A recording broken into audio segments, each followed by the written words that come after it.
ओम ज्ञानतिमिरान्धस्य ज्ञानञ्जनशलाकया चक्षुरुन्मिलितं येन तस्मै श्रीगुरुवे नमः। नमो विष्णुपादाय कृष्णप्रेष्ठाय भूतले श्रीमते भक्तिवेदान्त स्वामिन्निति नामिने। नमस्ते सारस्वते देवे गौरवाणी प्रचारिणे निर्विशेष शून्यवादी पाश्चात्य देश तारिणे। नित्यानंद नमस्तुभ्यं प्रेमानंद प्रदायिने प्रलौ कल्मषनाशाय जानुवापते नमः।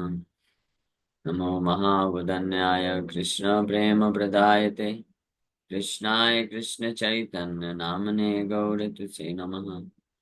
जय श्री कृष्ण चैतन्य प्रभु नित्यानंद श्री अद्वैत गदाधर श्रीवासादि गौर भक्त वृंद। हरे कृष्णा कृष्णा कृष्णा हरे हरे हरे राम राम राम हरे हरे। हरे कृष्णा। सो आप सभी भक्तों का हार्दिक स्वागत है आज के प्रातःकालीन श्रीमद् भागवतम के चर्चा में। हम लोग चर्चा कर रहे हैं Shrimad Bhagavatam first canto and first canto chapter 7, 7वां अध्याय। इसका श्लोक संख्या 3, थर्ड वर्स। तो पिछला श्लोक सेकंड वर्स हम लोग चर्चा किए थे। ब्रह्म नद्यां सरस्वत्यां आश्रमः पश्चिमे तटे सम्याप्रासिति प्रोक्त ऋषिणाम सत्रवर्धन। Suta Goswami said, on the western bank of the river Saraswati, which is intimately related with the Vedas, there is a cottage for meditation at Samyapras, which enlivens the transcendental activities of the sages. Narad मुनि के जाने के पश्चात उनके शिष्य श्रीला व्यास देव जी सरस्वती नदी के पश्चिमी तट पे, जहाँ पे उनका आश्रम है सम्यप्रास आश्रम में, वहां पे अपना जो है कार्य फिर प्रारंभ किए जैसा उनको शिक्षा मिला। तो ये हमने कल चर्चा किया था। आज का श्लोक है, तस्मिन् स्वाश्रमे व्यासो बदरी संड मंडिते आसीनो अप उपस्पृश्य प्रणितध्यो मनः स्वयं।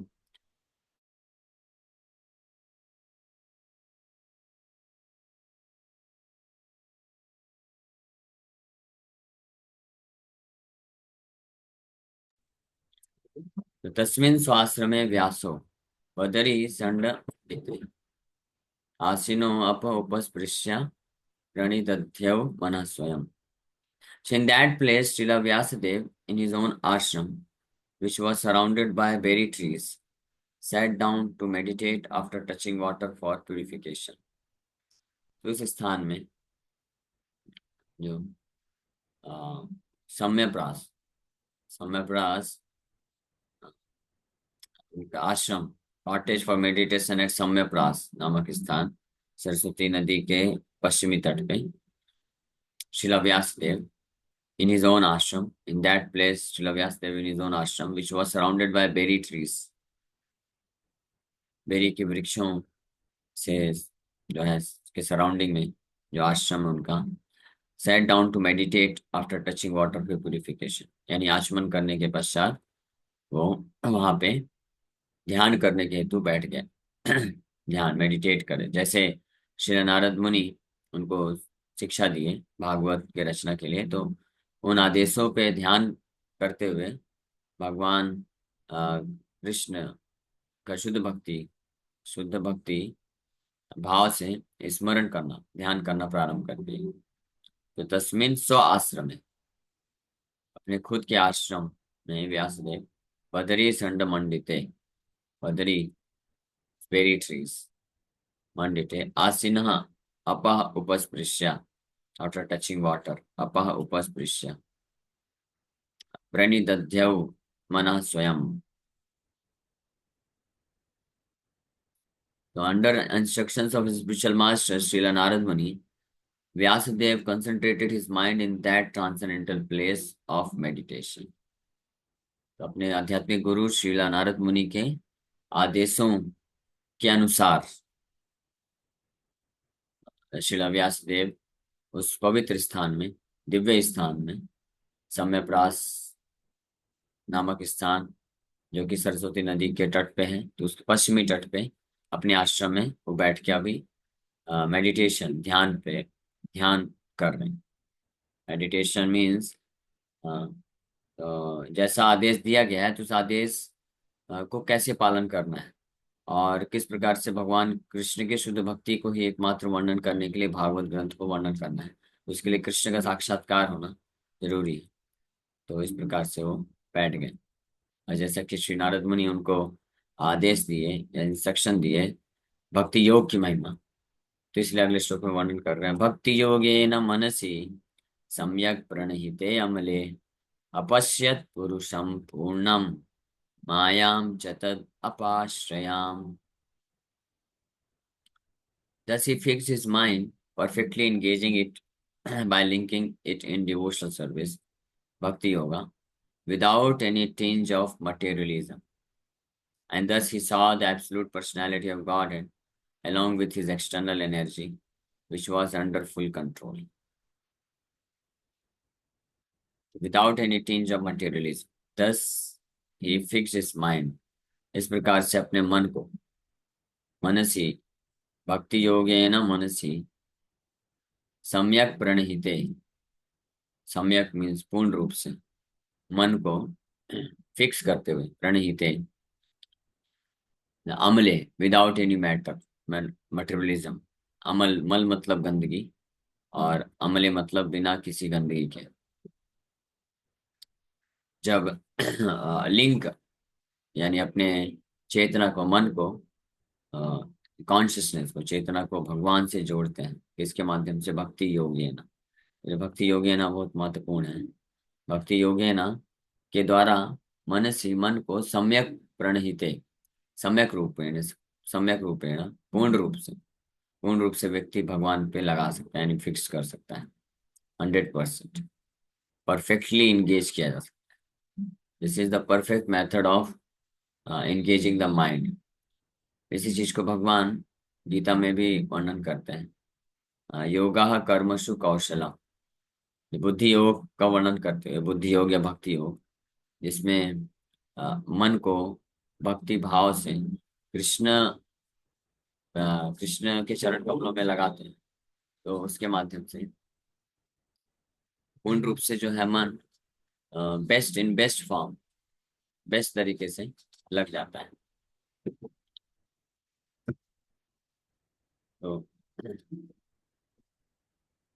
तो इस प्रकार से बेस्ट तरीके से जब मन लग जाता है भक्ति योग माध्यम से, इसको भगवान कृष्ण गीता में बोलते हैं योगा कर्मसु कौशल, best form of performing yoga activities. कर्म को करने का जो बेस्ट तरीका होता है वैसे होता है। हरे कृष्ण। तो thus he fix his mind, Shri Narada Muni इस प्रकार से अपने मन को परफेक्ट तरीके से लगाए। सॉरी, वेद व्यास जी नारद मुनि के आदेशानुसार, चलिए ऊपर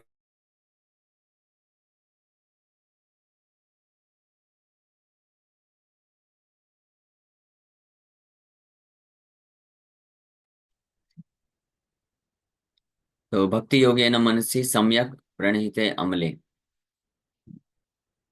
तो भक्ति योग के माध्यम से जब कोई अपने मन को भगवान के चरण कमलों में स्थित करता है तो उसका रिजल्ट, ये दो रिजल्ट होता है। सम्यक प्रणहिते, सम्यक मतलब पूर्ण रूप से, प्रणहिते one's mind is engaged and fixed upon, और अमले, अमले मतलब मल रहित पूरी तरह, without any matter, without the tinge of materialism. भौतिकतावाद का कोई भी कलमश नहीं रहता है, जिसको श्री रूप गोस्वामी भक्ति रसामृत सिंधु में वर्णन करते हैं। अन्याभिलाषिता शून्यम ज्ञान कर्मादि अनावृतम। न केवल जो पाप कर्म होते हैं उससे मुक्त होना चाहिए व्यक्ति का मन, बल्कि जो भौतिक जगत के जो पुण्य होते हैं, कर्म और ज्ञान, कर्म और ज्ञान, इससे भी मुक्त होना चाहिए। सो बाकी अन्य जितनी भी विधियां होती हैं धर्म के मार्ग में, आध्यात्मिक मार्ग में, और यहाँ तक कि जो ज्ञान मार्ग होता है तो उसमें व्यक्ति निवृत्ति मार्ग में होता है। निवृत्ति मार्ग का अर्थ होता है कि इस भौतिक संसार में कोई किसी भी प्रकार का भोग प्राप्त करने की इच्छा नहीं, उसको त्याग देता है, हर प्रकार की इंद्रिय तृप्ति को त्यागता है व्यक्ति ज्ञान मार्ग में। उनको निवृत्ति मार्ग बोला जाता है। तो उसमें भी लेकिन पूर्ण रूप से व्यक्ति का मन जो है मल रहित नहीं होता है, उसमें भी एक मल रहता है। वो मल क्या है कि वो मुक्ति की वांछा रहती है, मुक्ति प्राप्त करना चाहता है, मोक्ष प्राप्त करना चाहता है, जिसको रूप गोस्वामी भक्ति रसामृत सिंधु में ही अन्यत्र बताते हैं कि भुक्ति मुक्ति स्पृहा यावत, भुक्ति मुक्ति मुक्ति स्पृहा यावत हृदय अवस्थिति। जब तक किसी के हृदय में भुक्ति मतलब इस संसार में भोग करने की इच्छा, भुक्ति मुक्ति स्पृहा यावत पिशाचे हृदि वर्तते, तावत भक्ति सुखास अत्र कथम अभ्युदयो भवेत्। इसको पिशाची से कंपेयर किया गया है। भुक्ति मतलब कर्म, कर्म जिसको कर्म कांड बोलते हैं। कर्म योग और कर्म कांड में अंतर है। कर्म योग और कर्म कांड में अंतर है। कर्म कांड जो होता है स्पेसिफिकली भुक्ति के लिए होता है, लेकिन कर्म योग का अर्थ होता है भुक्ति नहीं होता है। भुक्ति मतलब मटेरियल एंजॉयमेंट, भोग प्राप्त करना। तो एक तो होता है विकर्म, यानी पाप कर्म, जो शास्त्र, बिना शास्त्र के दिशा निर्देशन के अनुसार किया जाता है अपने मनमाने तरीके से।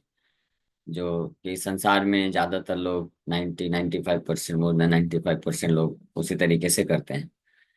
लेकिन कुछ एक होते हैं जो धर्म के विधि अनुसार इस प्रकार से कर्म करते हैं, जिसको कर्म बोलता है या कर्म कांड बोला जाता है।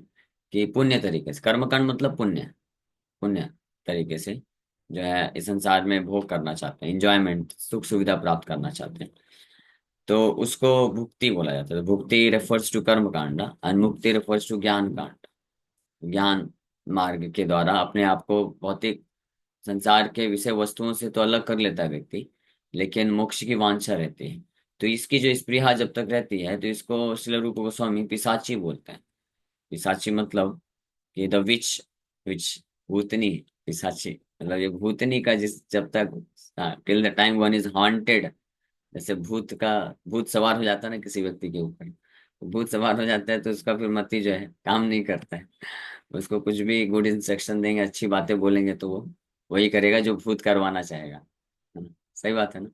तो उसी प्रकार से जब तक ये भुक्ति और मुक्ति की स्पृहा रूपी जो भूत सवार रहता है जिसके ऊपर, तो उसके लिए बड़ा डिफिकल्ट है कि कृष्ण का शुद्ध भक्ति करिए, कृष्ण को पूर्ण रूप से समर्पण करिए। कितना भी वो जो है श्रवण करता है, पढ़ता है, लेकिन उसके नहीं जाती है। इसलिए रूप गोस्वामी बोलते हैं तावत भक्ति सुखासत्र कथम अभ्युदय भवेत्। तो भक्ति जो है वो बहुत सुंदर देवी है। तो जो देवी है भक्ति देवी, वो तब तक उस स्थान में नहीं जाएंगी जहाँ पे ये भूतनी रहती, पिशाचिनी रहती है। भोग और भुक्ति और मुक्ति की वांछा रूपी, जिसको कर्म कांड या ज्ञान कांड से रिप्रेजेंट किया जाता है। ज्ञान कांड, कर्म कांड वो प्रोसेस है, शास्त्र की विधियां हैं, तो शास्त्र विधि हैं, लेकिन इसके माध्यम से व्यक्ति जो है फंसा रहता है और भक्ति तब तक वहां पे प्रकट नहीं होती है। तो ये मल भी, इसको भी एक मल बोला गया है, ये भी एक गंदगी है। तो इसलिए आध्यात्मिक का जो स्तर है वो बिल्कुल अलग स्तर है। भौतिक जगत के हर स्तर को ट्रांसेंड करके ऊपर से होता है इस भौतिक संसार में, जिसको बहुत अच्छा माना जाता है सब कुछ, लेकिन आध्यात्मिक दृष्टिकोण से वो भी क्या है, थर्ड क्लास, वो भी मल बताया जाता है। इसको समझने के लिए उस आध्यात्मिक स्तर पे व्यक्ति को पहुंचना पड़ेगा, तभी समझ पाएगा। नहीं तो उसको लगेगा ऐसा क्यों बोल रहे हैं। भौतिक संसार में भी अगर पुण्यवान पुण्य करके रहते हैं तो इसमें क्या गड़बड़ी है। तो वैसे भौतिक स्तर पे गड़बड़ी नहीं है, पुण्य करेंगे, लेकिन समस्या क्या है कि पुण्य कर्म करके अगर हृदय में इसकी इच्छा रहेगी, जब तक भुक्ति मुक्ति की स्पृहा बनी रहेगी, तब तक वो भक्ति मार्ग में आगे नहीं बढ़ सकता। इसलिए हमारे आचार्यों ने बड़ा स्पष्ट क्लियर कट अंडरस्टैंडिंग हमको दी है। कोई भ्रम नहीं, है ना? कोई भी ऐसा जो है संदेह या भ्रम ऐसा छोड़े नहीं है, हौच पौच सिस्टम नहीं। स्पष्ट बता दिए। भगवान कृष्ण भी गीता में बोलते हैं। हाँ, ये जो त्रैगुण्य विषया वेदा निस्त्रैगुण्य भवार्जुन। त्रैगुण्य विषया वेदा, वेद वैदिक शास्त्रों का जो विषय वस्तु है वो तीन गुणों से मिलके बने हुए हैं। उसमें बहुत सारे ऐसे ऐसे कर्म बताए गए हैं। कर्म हैं जैसे यज्ञ हो गया, अलग अलग व्रत हो गया, तपस्या हो गया, जिसको पालन करके कुछ ना कुछ इस संसार में व्यक्ति को कुछ ऐश्वर्य सुख सुविधा भोग मिलता है। तो मन बोलते हैं ये भी जो है बंधन का कारण है। इससे भी निस्त्रैगुण्य अर्जुन, तुम इसको भी त्यागो, इसको भी छोड़ो, इसको भी छोड़ करके ऊपर उठो, ऊपर आत्मस्थ हो, आत्मा के स्तर पे आओ, निर्द्वंद हो, द्वंद्व से रहित हो जाओ। मतलब सुख या दुख से विचलित मत हो। कहने का मतलब है सुख प्राप्त करने के लिए जो है धर्म के कर्म का कार्य मत करो, और दुख से अपने आप को निकालने के लिए इस कार्य को मत करो। निर्द्वंद को ये बोलते हैं, द्वंद्व रहित हो जाना। द्वंद्व रहित होने का मतलब ये नहीं है कि सुख दुख आएगा जीवन में तो उसको हम महसूस ना करें। वो तो हो नहीं सकता ना, महसूस तो करेंगे ही। हम तो जीवात्मा है। जैसे अभी ठंडी गर्मी आएगी तो ठंड तो लगेगा ही ना, गर्मी भी लगेगी। तो चेतना है ना, हम सेंसलेस नहीं बन सकते हैं। सेंसलेस तो मतलब ये डेड मैटर होता है। ये टेबल है, कुर्सी है, ये सेंसलेस, इसको ठंडी गर्मी का कोई आभास नहीं, हमको तो आभास होगा ना। लेकिन निर्द्वंद होने का मतलब है कि चाहे ठंडी हो गर्मी हो, तब भी सुबह उठ के जल्दी उठ के स्नान कर लेना चाहिए। मतलब वो सहन कर लेना चाहिए। वो ठंडी गर्मी को हटाने का प्रयास नहीं करना चाहिए। सुख दुख वैसे जीवन में आता है तो उसको हटाने का प्रयास नहीं करना चाहिए। वो जो आता है ठीक है, उसमें जो हम एडजस्ट करके हमको अपने मूल जो कर्तव्य है उसको पालन करना चाहिए। मूल कर्तव्य हमारा क्या है? कृष्ण की भक्ति करना, सेवा करना, उसको पालन करना चाहिए। उससे विचलित नहीं होना चाहिए। तो इसीलिए ये सुख दुख है या मान हानि, मान अपमान, लाभ हानि, ठंडी गर्मी, ये सारी चीजें आती हैं। तो इन सब चीजों को एडजस्ट करने के लिए, हटाने के लिए या पाने के लिए हमको धर्म का सहारा नहीं लेना चाहिए। इससे हमारा चेतना क्या है? डाइवर्ट हो जाए। हमको भक्ति कृष्ण का करना है, साधन करना है, जैसे हरिनाम जप करना है, भगवान का सेवा करना है। ये क्या किस लिए करना है? ये किस लिए करना है? ताकि भगवान कृष्ण के चरण कमलों में हमको भक्ति मिल जाए, सेवा मिले, प्रेम मिले। ये इसलिए करना है। ना कि इसलिए करना है कि कुछ हमको सुख मिल जाए भौतिक संसार में रहते हुए, या हमारे जीवन में जो दुख आ रहे हैं वो चले जाएं। तो प्रारंभिक अवस्था में ऐसे ही करते हैं। जो नए नए भक्त लोग आते हैं तो कोई दिक्कत नहीं है, भगवान भी उनको वेलकम करते हैं। भगवान तो बड़े उदार हृदय के हैं। बोलते हैं भगवान उदार हृदय के हैं, इसलिए उनको ऐसे लोग उदार देखते हैं। लेकिन क्या उदार थे? भगवान बोलते हैं चतुर्विधा भजन्ते माम जना सुकृतो अर्जुन, आर्थो अर्थार्थी जिज्ञासु ज्ञानी सा भरतर्षभ। चतुर्विधा, चतुर्विधा भजन्ते माम, चतुर्विधा भजन्ते माम जना सुकृत अर्जुन। 7वें अध्याय का 16 नंबर श्लोक में भगवान बोलते हैं जना सुकृत अर्जुन आर्तो जिज्ञासुरार्थार्थी ज्ञानी च भरतर्षभा। O best among the Bharatas, four kinds of pious men begin to render devotional service to me. भगवान बोलते हैं पायस मैन, ये पुण्यवान है, सुकृतनो सुकृतिवान है, ये अच्छे व्यक्ति हैं। कौन कौन? द डिस्ट्रेस, जो दुखी होकर के भगवान के पास आता है। द डिजायरर ऑफ वेल्थ, जिसको कुछ धन संपत्ति चाहिए, या और जिसको कुछ जिज्ञासा है, या जो कि कुछ ज्ञान प्राप्त करना चाहता है, ऐसे लोग वो मेरे पास आते हैं। भगवान बोलते हैं हाँ, लेकिन इन चारों में से तेषां ज्ञानी नित्य युक्ता एक भक्तिर विशिष्यते प्रियो ही ज्ञानी नवत्यर्थम अहम सचम मम प्रिया। लेकिन इन चारों में जो वास्तविक रूप में मेरे प्रति ज्ञान रखता है वो श्रेष्ठ होता है। लेकिन फिर भी भगवान अगले श्लोक में बोलते हैं उदारा सर्व एवैते ज्ञानी तु आत्मैव मे मतम अस्थित सहि युक्तात्मा माम एवानुत्तमाम गतिम।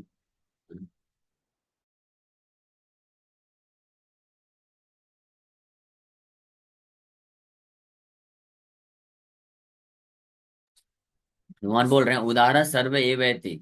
उदारा, ये सब बड़े उदार लोग हैं, magnanimous. All this devotees are undoubtedly magnanimous souls. बड़े उदार भक्त हैं ये। क्या उदार भक्त है? संसार में तकलीफ मिला तो आ गए आपके पास, तकलीफ दूर करो, और जैसी तकलीफ दूर हो जाएगी फिर भाग जाएंगे। लेकिन भगवान का हृदय बहुत उदार है, इसलिए भगवान सोचते हैं कि ये उदार लोग हैं, ठीक है, आए तो कम से कम। हाँ, किसी को धन संपत्ति चाहिए, पैसा चाहिए, लॉटरी लग जाए, नौकरी लग जाए, तो आ जाता है भगवान के पास फूल लेकर। तो भगवान बोलते हैं बड़ा उदार है। तो ये भगवान का भाव है। लेकिन आचार्य लोग हमको बताते हैं कि ये सब नहीं करना चाहिए। शुरू में ठीक है, लेकिन फिर भक्तों का संग प्राप्त करके जब हमको ज्ञान मिल जाए तो हमको फिर ये कर्म कांड और ज्ञान कांड की ताड़ना को जो है त्याग देना चाहिए, इसमें नहीं फंसना चाहिए। ये बहुत बड़ा ऑब्स्टेकल है। इसको इसलिए विष बोला गया, विषेर भांड बोला गया। नरोत्तम दास ठाकुर बोलते हैं। अब केवल विषेर भांड नहीं बोलते, वो तो बहुत हैवी बोलते हैं। अगर कोई इनका सहारा लेता है तो वो नाना जोनी भ्रमण करे। नाना जोनी वो बस उसका भ्रमण चलता रहता है, करोड़ों करोड़ों जोनी जन्म मृत्यु के चक्कर में फंसा रहता है, कदर्य भक्षण करे इस प्रकार। तो इस ये जो मल, ये भी मल कहलाता है। तो पूर्ण रूप से केवल उसी व्यक्ति का मन पवित्र बोला जा सकता है, शुद्ध बोला जा सकता है, जो ना तो इस संसार में भुक्ति चाहता है और ना इस संसार से मोक्ष की कामना रखता है। और भुक्ति भी दो प्रकार से होती है, एक पाप कर्म करके और एक पुण्य कर्म करके। या जो है जिसको बोल सकते हैं समाज सेवा करके। कुछ लोग होते हैं कि हमको कुछ नहीं चाहिए, हाँ, हम तो समाज की सेवा करना चाहते हैं। लेकिन वो भी एक प्रकार का जो है सेंस एंजॉयमेंट, वो भी इंद्रिय भोग है। क्यों? क्योंकि आप सोचते हैं कि हम हम जो है लोगों का हित कर सकते हैं। असली हित करने वाले भगवान कृष्ण है। कृष्ण को साइड कर दिया और खुद जो है समाज सेवा करते हैं। लेकिन जो वैष्णव जो सेवा करते हैं, वैष्णव जो कल्याणकारी कार्य करते हैं, वो सर्वश्रेष्ठ कल्याणकारी कार्य होता है। क्योंकि जो शुद्ध वैष्णव होते हैं कभी ये नहीं सोचते कि मैं कर रहा हूँ लोगों का उद्धार। और लोगों का वो उद्धार जो है उचित तरीके से करते हैं। जो भौतिकवादी लोग होते हैं वो वास्तव में किसी का कल्याण भी नहीं करते हैं। वो तो केवल शरीर के लिए करते हैं। किसी को आपने खिला दिया, रोटी कपड़ा मकान दे दिया, तो शरीर के लिए बस हुआ। तो हम ऐसा नहीं बोल रहे हैं कि ये नहीं करना चाहिए, ठीक है, लेकिन कहने का आशय ये है कि जो मेन जो चीज है उसको छोड़ करके आप केवल इसी में फोकस करेंगे तो वो तो अच्छी बात नहीं है ना। जैसे मान लीजिए कोई बीमार व्यक्ति है। तो बीमार व्यक्ति है तो उसका असली कल्याण आप कैसे कर सकते हैं? उसको अच्छे से ट्रीटमेंट दिला के, दवाई दिला करके, अच्छे डॉक्टर के पास ले जा करके उसको अच्छा ट्रीटमेंट करवाए तो असली कल्याण है। बीमार व्यक्ति को आप अपने पास ले आए और उसको अच्छा खाने को दे रहे हैं, सब कुछ दे रहे हैं, ये कल्याण होगा क्या? कल्याण नहीं होगा। उस बीमार व्यक्ति को हमको ईमानदारी से, हम डॉक्टर नहीं है, ईमानदारी से हमको लेके जाना चाहिए जो उसका ट्रीटमेंट कर सकता है, तभी उसका फायदा होगा।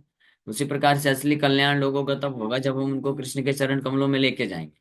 वो आत्मा का असली कल्याण होगा। केवल शरीर का कल्याण करने से कोई फायदा नहीं है। वापस से शरीर छूट जाएगा, नया शरीर लेके आ जाएगा, फिर क्या फायदा?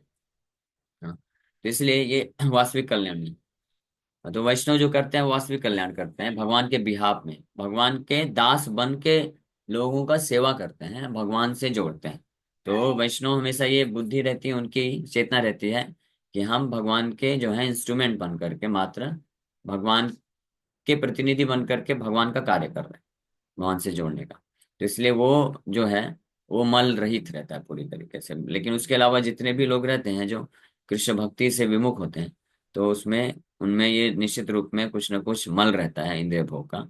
और इस प्रकार से मल से व्यक्ति पूर्ण रूप से, सम्यक रूपेण, सम्यक शब्द इसलिए आया है माना, ये तभी मुक्त हो सकता है जब वो भक्ति योगेन मनसी, सम्यक प्रणहिते अमले, भक्ति योग से मन को भक्ति योग में स्थित करता है, भगवान कृष्ण के शुद्ध भक्ति में। और ये भी कैसे भक्ति योग है ना, पिछले श्लोक में जो बताया गया है कि नारद मुनि के जाने के बाद ब्रह्म नद्याम, पहले श्लोक में आया कि निर्गते नारद सूता भगवान बादरायण श्रुतवाम तद अभिप्रेतम ततः किम अकरोत् विभो। श्रुतवान, ही हर्ड फ्रॉम नारद मुनि। व्यास देव जी नारद मुनि से श्रवण किए भक्ति योग क्या होता है, कैसे करना चाहिए। और फिर नारद मुनि किस प्रकार से उनसे दीक्षा और शिक्षा प्राप्त किए। और जब नारद मुनि आगे नेक्स्ट प्रोजेक्ट के लिए निकल गए तो उन्हीं के आदेशों को स्मरण करते हुए, ध्यान करके, उसके अनुसार अपने मन से नहीं। भक्ति योगेना का अर्थ ही होता है कि अपने मन से नहीं किया जा सकता। भक्ति योगेना मतलब, भक्ति का मतलब ही होता है कि जैसा भगवान कृष्ण शास्त्रों में और जैसा भगवान कृष्ण के शुद्ध भक्त आचार्य की भूमिका निभाते हैं, वो जिस प्रकार से हमको आदेश देते हैं, इंस्ट्रक्शन देते हैं, उस तरीके से मन को नियोजित करना चाहिए भक्ति योग में, भगवान कृष्ण के चरण कमलों में। और ये इस तरीके से फिर सम्यक प्रणहित अमले व्यक्ति हो जाता है। और जब पूर्ण रूप से अमल, अमल मतलब शुद्ध हृदय, शुद्ध हृदय मतलब भक्ति मुक्ति भुक्ति मुक्ति सिद्धि, ये सभी कामनाओं से मुक्त जिसका हृदय सम्यक रूपेण, तब वह अपश्यत पुरुषम पूर्णम मायाम च दपाश्रयाम। ऐसी स्थिति में व्यक्ति जो है, thus he saw the absolute personality of Godhead along with his external energy which was under full control। तब वो पूर्ण रूप से पुरुषम पूर्णम पश्यत, अपश्यत पुरुषम पूर्णम, देखा या साक्षात्कार प्राप्त किया। व्यासदेव, व्यासदेव जब नारद मुनि के द्वारा जो शिक्षा प्राप्त किए, उस पे मेडिटेट करते, उस पे ध्यान करते हुए जब भक्ति योग में अपने मन को लगाए, तो उसके माध्यम से उन्होंने फिर दर्शन किया भगवान का। पुरुषम पूर्णम पुरुषम, पूर्णम पुरुषम जो परम सत्य हैं उनके भी अलग अलग स्तर होते हैं। पार्शियल रियलाइजेशन जो आंशिक साक्षात्कार होता है वो ब्रह्म के रूप में होता है, ब्रह्म साक्षात्कार जिसको बोलते हैं कि हम इस शरीर नहीं है, हम ब्रह्म हैं, हमारा भौतिक से कोई लेना देना नहीं है, तो ब्रह्म भूत प्रसन्न आत्मा उसको बोलते हैं। लेकिन वो परफेक्ट रियलाइजेशन नहीं, उसके ऊपर परमात्मा रियलाइजेशन, फिर उसके भी ऊपर पूर्ण रियलाइजेशन, पूर्ण साक्षात्कार होता है जिसमें पुरुषम को देख सकता है व्यक्ति। पुरुषम मतलब कि भगवान दिव्य स्वरूप है, सच्चिदानंद विग्रह, यम श्याम सुंदरम अचिंत्य गुण स्वरूपम। भगवान पूर्ण पुरुष या परम ब्रह्म बोलते हैं जिनको, सुप्रीम एब्सोल्यूट ट्रूथ, परम ब्रह्म पूर्ण पर तत्व, पर ब्रह्म पूर्ण तत्व, पूर्ण पुरुष, वो कौन है? साक्षात भगवान कृष्ण, ब्रजेंद्र नंदन कृष्ण, श्याम सुंदर के नाम से विख्यात, जो आप देख रहे हैं खड़े हैं ना, वो तो नीचे दर्शन करके आए ना सब लोग, बहुत सुंदर दर्शन है ना। तो जिनका दर्शन आप करके आए हैं उन्हीं को पूर्ण पुरुषम बोला जाता है। पूर्ण पुरुषम, हाँ, पूर्ण पुरुष है वो, पूर्ण पुरुष और पूर्ण परम ब्रह्म है। हाँ, पर तत्व है, तत्व मतलब सत्य, एब्सोल्यूट ट्रूथ, परम सत्य है। तो वो परम सत्य है, पर तत्व है, पूर्ण परम ब्रह्म है, पूर्ण पुरुषम है। तो उनको, यानी इस पूरे सृष्टि में जो पूरा पूर्ण सत्य है उसका पूर्ण अभिव्यक्ति with complete feature, complete qualities जो है वो भगवान कृष्ण के स्वरूप में है। हाँ, पूर्ण सत्य। तो उनका दर्शन करने के लिए ये योग्यता है। भक्ति योगेन मनसि सम्यक प्रणीते अम्ले। तो वेद व्यास जी इस प्रकार से उनका पूर्ण रूप से दर्शन कर पाए। और न केवल जब कृष्ण का पूर्ण पूर्ण पुरुषम का दर्शन हुआ, परम सत्य पूर्ण सत्य का दर्शन हुआ, तो उसमें सब कुछ आ जाता है। उसमें फिर माया का भी दर्शन हो गया। मायाम च तद अपाश्रयाम, माया का दर्शन प्राप्त किए, जो कि अपाश्रयम मतलब जो कि पूर्ण पुरुष के पूरे कंट्रोल में।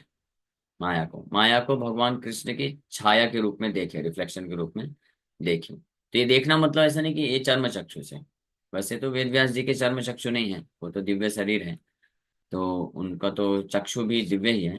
लेकिन इस आध्यात्मिक स्तर पे साक्षात्कार की बात की जा रही है, इस प्रकार से वो। ठीक है, तो अभी समय हो गया, यहीं पे विराम करेंगे। इस श्लोक पे कल और हम लोग कुछ चर्चा करेंगे। हरे कृष्णा कृष्ण कृष्ण हरे हरे, हरे राम राम राम हरे। यस मुकेश को। हरे कृष्ण प्रभु। हरे कृष्ण। प्रभु, जैसे ये भागवत गीता में चार प्रकार के जो भक्त का वर्णन आता है, अर्थ, जिज्ञासु, अर्थार्थी और ज्ञानी। राइट प्रभु जी। हाँ, तो ये चारों जो लोग हैं वो जब भगवान को जानने की कोशिश करते हैं, तो भगवान उनको जो उनके अंदर भाव है वही भाव से उनको देते हैं कि एंड में उसको भक्ति में ही लेके आते हैं। भगवान उससे ज्यादा देते हैं। वो जो व्यक्ति जिस भाव से आता है भगवान उसको बस स्वीकार करते हैं ताकि वो कनेक्ट हो, और एक बार जब वो जुड़ा रहता है तो उसको भगवान धीरे धीरे उसके हृदय को शुद्धिकरण शुद्ध कर देते हैं भक्तों का संग दिला करके। और फिर वो जो है अपने भाव को परिवर्तित कर देता है और भगवान शुद्ध भक्ति देते हैं। तो प्रभु, तात्पर्य ये है कि हम किसी कैसे भी भाव से भगवान की भक्ति करें, लेकिन लास्ट में भगवान हमें भक्ति का ही प्रदान करते हैं, मतलब उनकी ओर। ये भगवान देना चाहते हैं, शुद्ध भक्ति देना चाहते हैं, भौतिक संसार का ये सब में नहीं फंसे रहना देना चाहते हैं। लेकिन वो सामने वाले व्यक्ति पर भी निर्भर करता है कि वो कब स्वीकार करे। अगर कोई जल्दी स्वीकार करेगा तो जल्दी पा सकता है, अगर स्वीकार नहीं करेगा तो उसको विलम्ब हो जाएगा। इसलिए भगवान अपने भक्तों का संग दिलाते हैं, ताकि भक्तों के संग से वो श्रवण करेगा तो थोड़ा बुद्धि जो है ठिकाने में आ सकती है, जानेगा कि मैं भगवान के पास जाके मांग क्यों रहा हूँ, भगवान तो सब कुछ करते ही है वैसे। भगवान के पास जाना चाहिए तो उनका सेवा मांगना चाहिए, भक्ति मांगना चाहिए। अब भगवान से जुड़ जाता है तो इससे धीरे धीरे उसका हृदय भी शुद्ध होता है। भगवान का नाम जप करेगा, दर्शन करेगा, तो इसके माध्यम से उसका हृदय भी शुद्ध होता है। फिर साथ में भगवान के भक्त लोग और मदद करते हैं, उसको थोड़ा ज्ञान भी देते हैं।